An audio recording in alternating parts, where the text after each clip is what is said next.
Hello friends, welcome to my channel #creative Aarti Porwal. दोस्तों, मैं हूं आरती और आज हम बात करेंगे number of candidates, number of percentile की। क्या परसेंटाइल, क्या कट ऑफ गया है, जो मेरिट लिस्ट निकाली गई है और कुछ इंस्ट्रक्शन भी निकाले गए हैं, इन सब बातों पर आज हम बात करेंगे। लेकिन अगर अभी तक आपने मेरे चैनल को सब्सक्राइब नहीं किया है तो सब्सक्राइब कर लीजिए और उसके आगे जो बेल आइकन का बटन है उसे भी प्रेस कर दीजिए ताकि सारी लेटेस्ट इन्फॉर्मेशन आपको मिलती रहे। और अगर आपको ये वीडियो अच्छा लगे तो इसको लाइक और शेयर भी करिएगा। तो चलिए दोस्तों, आपको बताते हैं। दोस्तों, आज हम बात करेंगे government of India, ministry of Ayurveda, yoga and naturopathy, यूनानी, सिद्धा एंड होम्योपैथी, आयुष काउंसलिंग की।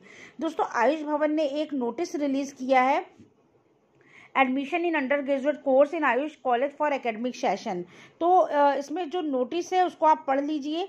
इसमें दिया हुआ है कि आपको कैसे रजिस्ट्रेशन कराना है और कैसे काउंसलिंग करानी है।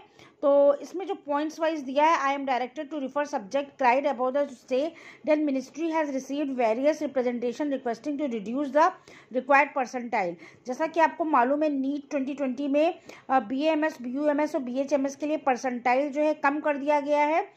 30%, 35% कर दिया गया है। तो आपको बता दूं, SC, ST, OBC के लिए 30% है। In respect of candidates with benchmark disabilities specified under the rights of person with disabilities, the minimum mark shall be 35% और unreserved category and 30% for SC category. तो इस तरह से जब कट ऑफ कम कर दिया गया है तो आपके लिए जो रजिस्ट्रेशन कराएंगे, all university having affiliated AYUSH college for information and necessary action at their level. तो इसके तहत आपको जो भी कराना है रजिस्ट्रेशन, इसको देख के कराइएगा।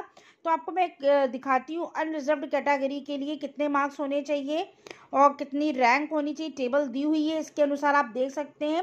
SC, ST के लिए कितनी होनी चाहिए, ये सारे स्टेट के लिए निकाला गया है। सभी स्टेट्स को ये जो है इसी के हिसाब से एडमिशन लेने आयुष काउंसलिंग के लिए। Details of marks required for eligibility in NEET 2020 as per revised qualifying criteria under the Unani and Homeopathy UG courses।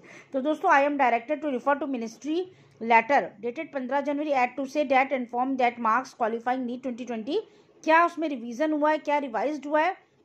Unreserved category, OBC, SC, ST और फिर उसके EWS के लिए, PH के लिए, फिजिकली जो हैंडीकैप्ड हैं, सभी का दिया हुआ है। मतलब 27 मार्क्स पर भी आपका जो है 87 मार्क्स पर भी एडमिशन हो सकता है। अब नंबर ऑफ़ कैंडिडेट्स देख लेते हैं कितने हैं। नंबर ऑफ़ कैंडिडेट्स जो मार्क्स के हिसाब से हैं, 30% पर 27 कैंडिडेट हैं और इसी तरीके से OBC में 247 कैंडिडेट हैं। तो इस टेबल के हिसाब से आप टोटल नंबर ऑफ़ कैंडिडेट्स देख सकते हैं। This is for you information and necessary action. This clarification is applicable only for academic year 2020-21। चूँकि कोविड के तहत आपको इस साल ये छूट दी जा रही है।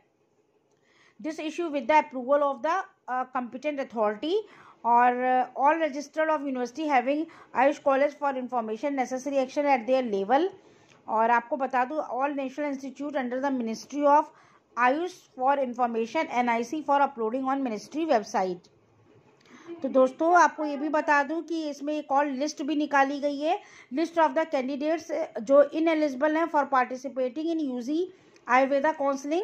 तो इसमें 2128 2128 कैंडिडेट्स की लिस्ट है। List of candidates ineligible for state quota, UT quota, institute quota, nominated seat. तो इसमें जो लिस्ट में सीरियल नंबर, रोल नंबर और ऑल इंडिया रैंक दी हुई है, नेम दी है। तो कुल 28 पेज की ये लिस्ट आपको दी गई है। इसमें लगभग 1825 कैंडिडेट्स हैं जो इनएलिजिबल पाए गए हैं। तो ये जो फर्स्ट काउंसलिंग थी उसकी लिस्ट है, आप देख सकते हैं। तो राउंड 2 में जो इनएलिजिबल कैंडिडेट थे 1825, उनकी लिस्ट निकाली गई है। तो ये कैंडिडेट्स जो है इस काउंसलिंग के लिए एलिजिबल नहीं पाए गए हैं। इस लिस्ट में अपना नाम आप देख सकते हैं। इसके बाद जो लेटेस्ट न्यूज़ अभी है परसेंटाइल को लेकर, वो भी मैंने बता दी है। तो अनरिजर्व्ड कैटेगरी में जो नंबर ऑफ़ कैंडिडेट्स हैं, आप देख सकते हैं क्वालिफाइंग क्राइटेरिया क्या है और रिवाइज्ड क्वालिफाइंग क्राइटेरिया क्या है। तो रिवाइज्ड क्वालिफाइंग क्राइटेरिया में 50 से 40 कर दिया गया है, अनरिजर्व्ड में। OBC में 40 से 30 हो गया है। सारे परसेंटाइल 10% घटा दिए गए हैं। तो अब जो नंबर ऑफ़ कैंडिडेट्स हैं वो बढ़ गए हैं। पहले 7,71,511 कैंडिडेट थे, अब जो है 9,09,776 कैंडिडेट हो गए हैं। तो इतने कैंडिडेट्स को अप्रूवल मिल गया है आपको रजिस्ट्रेशन कराने का। तो फर्स्ट सेकंड राउंड के बाद जो आपका मॉपअप राउंड होगा उसमें आप इतने बच्चे कैंडिडेट्स अपनी काउंसलिंग करा सकते हैं। तो इस न्यूज़ को बहुत ध्यान से पढ़िएगा। इसको आप वेबसाइट से डाउनलोड भी कर सकते हैं। 4 पेज की ये न्यूज़ दी हुई है और ये कैंडिडेट लिस्ट भी दी हुई है जिन्होंने जो इनएलिजिबल पाए गए हैं, इसको भी आप अच्छे से देख लीजिएगा। और clarification is applicable only for academic year 2020-21।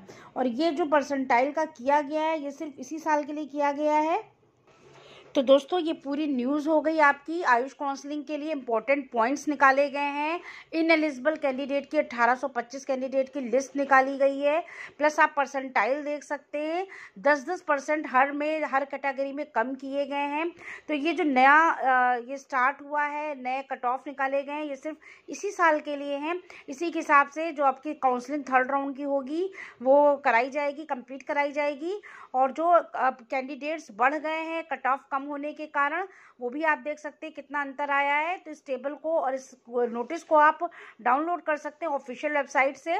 तो ये पूरी न्यूज़ थी आयुष काउंसलिंग के तहत। अगर आपको ये न्यूज़ अच्छी लगी हो तो मेरे चैनल को सब्सक्राइब करिएगा और मेरे वीडियो को लाइक और शेयर करिएगा। Thank you.